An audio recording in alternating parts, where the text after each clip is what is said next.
Guys, welcome back to my channel. This is Munia blogs. আমি আজকে আরো একটি নতুন ইন্টারেস্টিং ভিডিও নিয়ে আসলাম।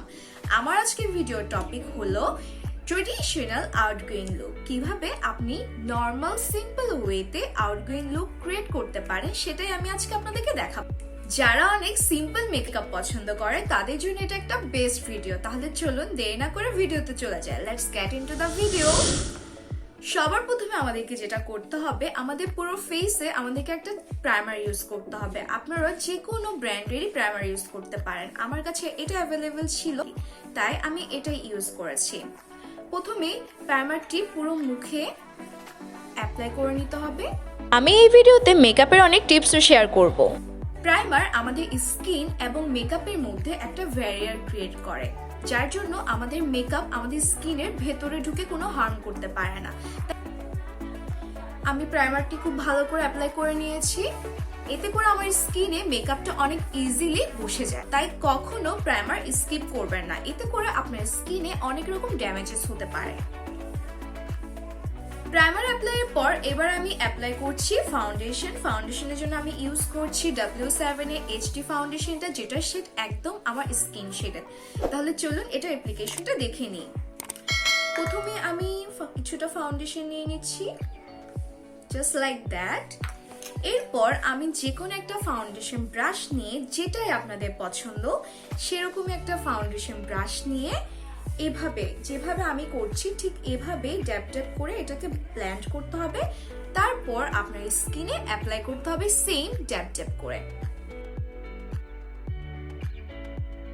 আমার কাছে এই ফাউন্ডেশন ব্রাশটি অনেক ভালো লাগে, কারণ এটা অনেক ভালো ব্লেন্ড করে, আর এটার মধ্যে একটা অ্যাঙ্গেল শেপ আছে যেটা আমার অনেক পছন্দ। Just see.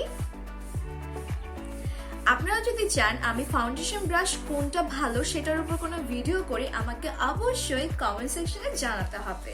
আমি আজকে কোনো বিউটি ব্লেন্ডার ইউজ করিনি। আমি এই ব্রাশটি দিয়ে আমার ফাউন্ডেশনটাকে খুব ভালো করে ব্লেন্ড করেছি, আর আমি এটার কভারেজ দেখে অনেক খুশি, কারণ আমার থেকে আর এক্সট্রা করে কোনো বিউটি ব্লেন্ডার ইউজ করতে হয়নি। এটা খুবই ভালো একটা ফিনিশিং দিয়েছে। I just love this brush. Just see the coverage, wow. আর আমার স্কিনে আমি যেহেতু ড্যাব ড্যাব করে এটাকে ব্লেন্ড করেছি, তাই কোনো স্ক্র্যাচের মতো মার্কও নেই। এটা খুব সুন্দর করে ব্লেন্ড করেছে। আর যদি তবু আপনারা বিউটি ব্লেন্ডার ইউজ করে থাকেন, তাহলে বিউটি ব্লেন্ডারটা আগে থেকে একটু ভিজিয়ে নেবেন। এতে করে আপনাদের মেকআপটা অনেক বেশি সেট হয় এবং লং লাস্টিং হয়। এবার আমি আমার আইব্রো ড্র করে নিব। আইব্রো ড্র এর জন্য আমি প্রথম একটা কাজল ইউজ করছি। এটা দিয়ে আমি আমার আইব্রো লাইনটাকে প্রথমে মার্ক করে নিব। তাহলে চলুন আমি কিভাবে মার্ক করছি একটু দেখিয়ে দিই। প্রথমে আপনাকে যেটা করতে হবে, এই জায়গা থেকে এভাবে করে এখানে উঠতে হবে, এই জাস্ট লাইক দ্যাট। তারপর এখান থেকে এই মার্কিংটা একটু ভালো করে লক্ষ্য করুন।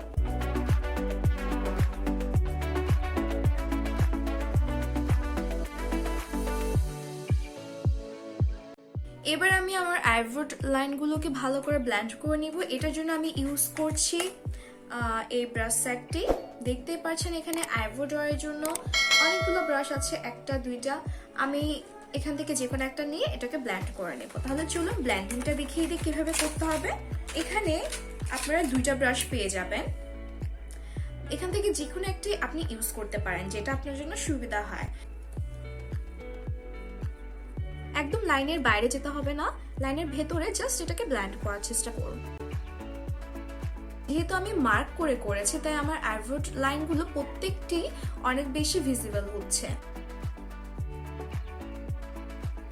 আইব্রো লাইন ড্র করার পর এবার চলে যাচ্ছি কনসিলার অ্যাপ্লাই করতে। কনসিলার আমি আইব্রো লাইনগুলোকে শার্প করার জন্য ইউজ করব। এতে করে আমাদের আইব্রো লাইনগুলো অনেক বেশি ভালোভাবে ভিজিবল হতে পারে।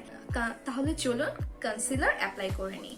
প্রথমে বলে নিই, আমি ইউজ করছি এলেগালের প্রো কনসিলার। এটা রিজনেবল প্রাইসের মধ্যে অসাধারণ একটা কনসিলার। দেখুন আমি কিভাবে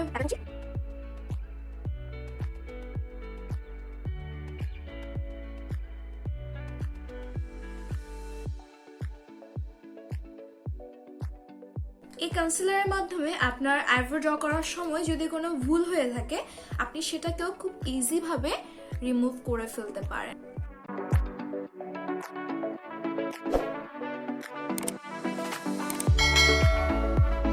এবার আমি কনসিলারটি আমার যেখানে যেখানে ডার্ক স্পট আছে অথবা আমি যে জায়গাগুলোকে অনেক বেশি হাইলাইট করে তুলতে চাই সেখানে অ্যাপ্লাই করে নেব।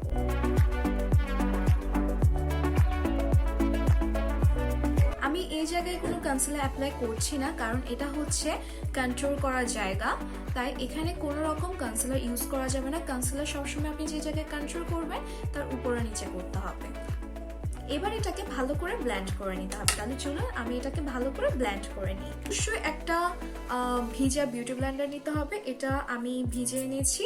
এবার আমি ব্লেন্ড করছি, কারণ ভিজা বিউটি ব্লেন্ডার দিয়ে ব্লেন্ড করলে এটা অনেক তাড়াতাড়ি ব্লেন্ড হয় এবং অনেক বেশি লং লাস্টিং হয়। দেখুন কত সুন্দর করে ব্লেন্ড হয়েছে।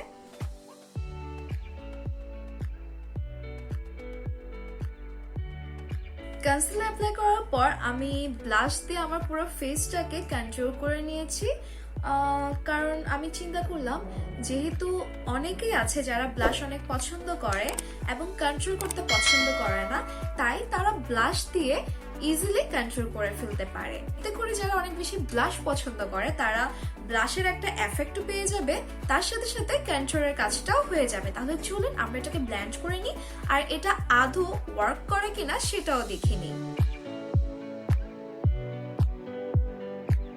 দেখতেই পাচ্ছেন আমি কন্ট্রোলটা এখানে আর এখানে করেছি, কারণ এতে করে আপনার ডাবল চিনটা অনেক বেশি হাইট হয়। আমি যেভাবে মার্ক করে কন্ট্রোল করেছি ওভাবেই কন্ট্রোল করার চেষ্টা করবেন। আর এই লাইনটা উপর দিকে ব্লেন্ড করবেন না, এটা ব্লেন্ড করবেন এভাবে নিচের দিকে। এতে করে আপনার এই যে ডাবল চিনটা সেটা একদম কমে যায়।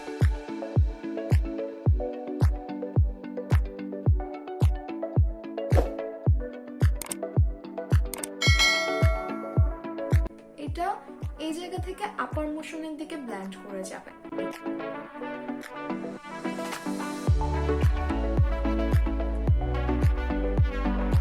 একটা ব্লাশ ব্লাশ ন্যাচারাল ভাবও আসছে। I just love this hack.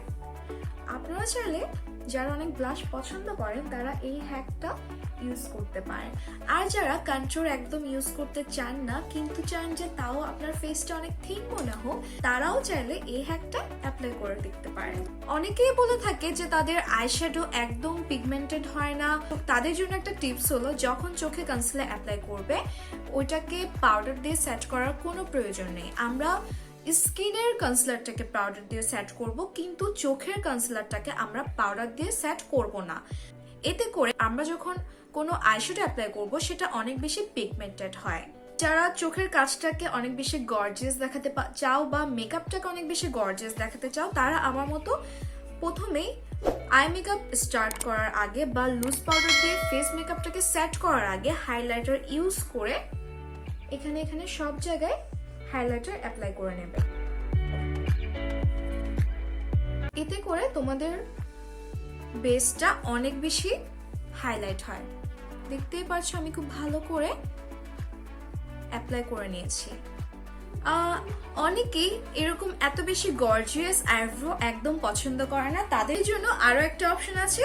এরকম যে কোনো একটা ব্রাশ নিয়ে যে কোনো একটি ব্ল্যাক আইশ্যাডো নিয়ে নিন ব্রাশে, এরপর আপনার আইব্রো লাইনে হালকা হালকা করে ড্র করে নিন। যেহেতু কাজলটা অনেক বেশি ডার্ক হয় তাই আমাদের কাজল দিয়ে যখন আমরা আইব্রো লাইন ড্র করি তখন এটাও অনেক বেশি ডার্ক হয়ে যায়। তাই যারা লাইট শেডের আইব্রো লাইন ড্র করতে চান তারা ইউজ করতে পারেন আইশ্যাডো। হালকা করে একটা ব্ল্যাক আইশ্যাডো দিয়ে জাস্ট মার্ক করে করে আপনার আইব্রো লাইনটা আপনি ইজিলি ড্র করে ফেলতে পারবেন।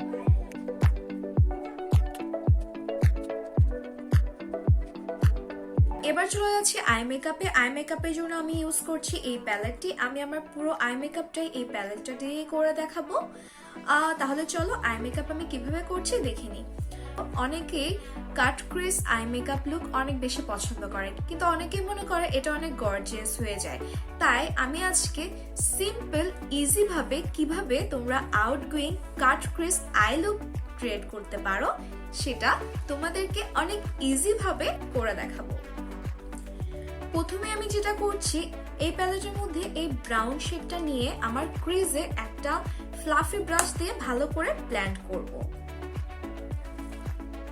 ওয়াও, জাস্ট একবার ইউজে কতটা পিগমেন্টেড, জাস্ট সি। আমি কনসিলার অ্যাপ্লাইয়ের পর কোনো লুজ পাউডার ইউজ করিনি, কনসিলারের উপরেই আমি ব্লেন্ড করা শুরু করে দিয়েছি, যার কারণে এটা পিগমেন্টেশন অনেক গুণ বেড়ে গিয়েছে। তাই যাদের আইশ্যাডোতে একদম পিগমেন্ট হয় না মনে হয়, তারা আমার এই টিপসটি ফলো করে দেখতে পারো। এবার আমি আমার আউটার লাইনে অ্যাপ্লাই করে নিচ্ছি একটু ব্ল্যাক শ্যাডো, হালকা একটু ব্ল্যাক শ্যাডো, জাস্ট ব্লেন্ড করতে হবে।